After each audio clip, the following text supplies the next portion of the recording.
Hercule et ses insomnies, Morphée comme chaque nuit étend sa couverture sur la Grèce. Offrant ainsi à tous ceux qui y vivent une paisible nuit de repos, que cela leur plaise ou non. Alors toutes les fois où on a vu des gens éveillés la nuit, est-ce qu'ils ont demandé une permission ou bien Morphée était en congé à ce moment-là? Hercule, forcé de succomber au sommeil, ne peut pas réviser pour ses examens qui approchent. C'est facile, il suffit de trouver un truc. Oh, j'en connais un génial, je sais faire des bulles avec mon nez. Hein?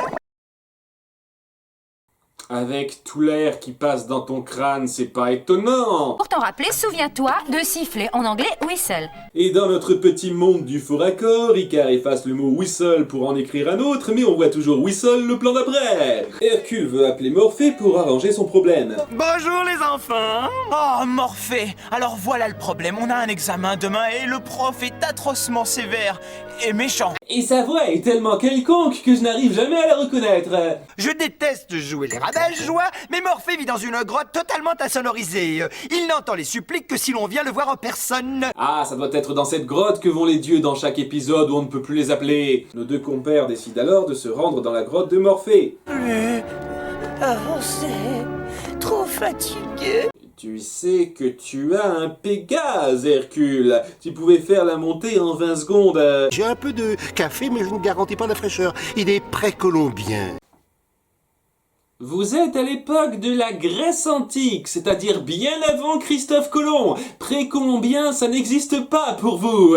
Il lui demande gentiment de les gracier du sommeil forcé et... Non, merci quand même d'être passé me voir. Je ne peux quand même pas empêcher tout le monde de dormir parce que vous préparez vos examens. Ok du con, il te demande de les priver seulement eux de sommeil, pas tout le monde. Hercule vit sur une île isolée, c'est si compliqué que ça de la contourner. Pitié, pitié, pitié, Morphée, s'il vous plaît, pitié, je vous supplie à genoux. Oh, s'il vous plaît, pitié. Finalement, je déteste les visites. Ça n'a rien de plaisant. M'en parle pas, c'est toujours soit des témoins de Jéhovah, soit un voisin qui vient t'emprunter un truc. Mais Hercule endort accidentellement Morphée avec sa couverture. Moi, je me tire.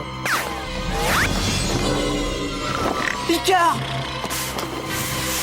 Ses bras sont dedans et ça ne lui fait rien, ça doit recouvrir quelle proportion pour être effectif? Hercule et Icare décident de le laisser comme ça le temps des examens. Je sais pas ce que j'ai, j'arrive pas à fermer l'œil. Non, c'est vrai? J'espère que vous avez mieux dormi que moi, je ne sais Pourquoi le marchand de sable ne m'a pas honoré de sa visite hier soir? Donc on est obligé de tomber sur le drap de Morphée pour dormir maintenant?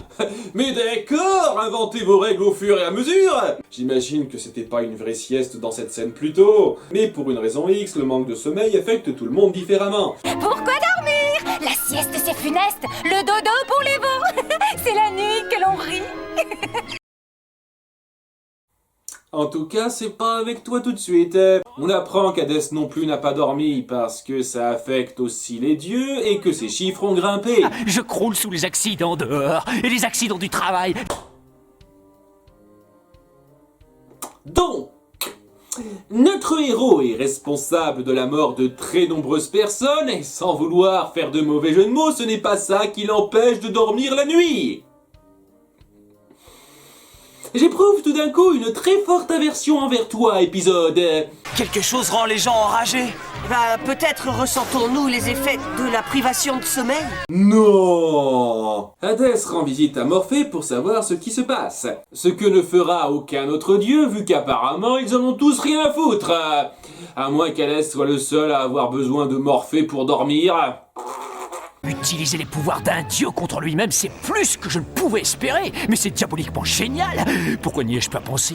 Tu penses pas à grand chose, on dirait. Le tissage de tapisserie? Oh, pas idiot, cher neveu. J'aurais dû y penser moi-même il y a des siècles. Il laisse peine et panique pour le garder, et timing!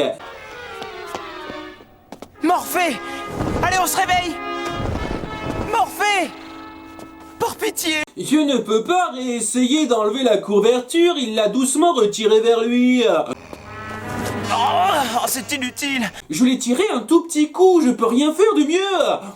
Et pendant que Peine et Panique se croient dans un cartoon de Tom et Jerry, Hercule ayant tout essayé se barre. Mais gros coup de bol, Phil parle d'Alectryon, le coq dont le chant réveille tout le monde. Parle-moi d'Alectryon! Oh là là là là! Je lui avais dégoté un petit boulot de gardiennage facile, très bien payé. Mais Alectryon s'étendant, il s'est endormi à son poste. Cette réplique est débile dans le contexte de l'épisode. Soit c'était de nuit et il était forcé de dormir comme tout le monde à cause de Morphée, soit c'était 2 jours et il lui était impossible de s'endormir sans Morphée. Ni.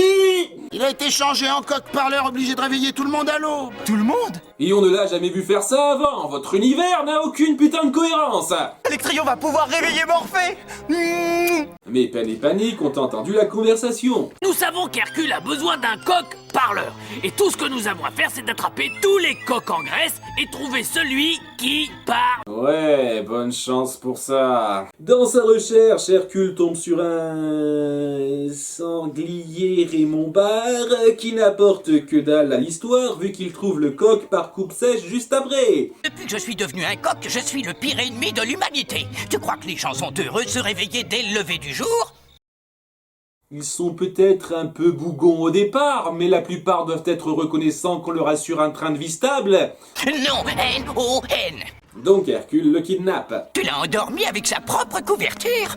Au départ, j'avais besoin de temps pour étudier, alors j'ai laissé la couverture sur lui. C'était de l'égoïsme, de la bêtise et... De la paresse. Ouais, de la paresse. Et la morale, les enfants, c'est que réviser à la dernière minute n'est pas une solution. Et puis la drogue c'est mal et brossez-vous les dents après chaque repas. Tu veux bien chanter? Laisse tomber, Hercule. Malgré l'intervention d'Hadès, Alectryon est obligé de chanter au moment où l'aube arrive. Pourquoi?